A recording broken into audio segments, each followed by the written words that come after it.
So it's my pleasure and honor to introduce my course director, Dr. Jeffrey Staab. He's a professor in the consultation psychiatry.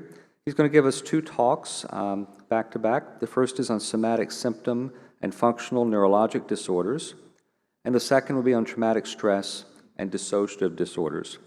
Dr. Staab. All right, well, thanks, Bob. It may be precipitating outside, but it is coming down as liquid and not solid. And so when that is one advantage, and the temperature has a plus sign in front of it and not a minus sign. I'm going to talk, as Bob said, sort of back-to-back, two interrelated topics on traumatic stress disorders, dissociative disorders, second, and somatic symptom disorders. We put them back-to-back to illustrate some of the associations, but also some of the distinctions.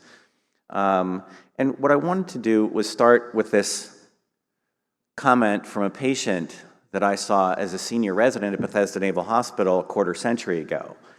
This was delivered in a very nice South Carolina drawl, but I didn't have an answer then for this question, and hopefully we're at a spot now where we might have a bit more of an answer to this type of a question. So what we want to do is to move beyond the 20th century thinking, which most of us were trained in, about the concept of medically unexplained symptoms automatically implying a psychiatric cause, and think in three terms with regard to this group of illnesses, the somatic symptom problems really representing a burden of somatic symptoms. What's the burden of illness? I, over the weekend, just came across, and I haven't had a chance to delve into it yet, across thinking from the Hippocratic era, a long time ago, in which they said maybe there's not sort of individual diseases, but rather individuals who fall ill.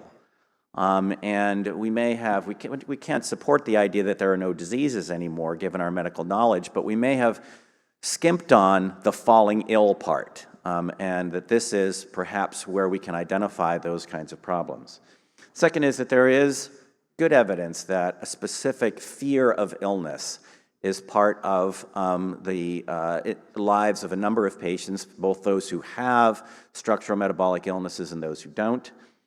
And then the idea that a functional disorder may not be just this leftover category coded, this euphemism for psychiatric or psychosomatic, but in fact represent a physiologic process, a shift in functioning, as opposed to a breakdown in structure of organ systems represent an actual physiologic process. Okay.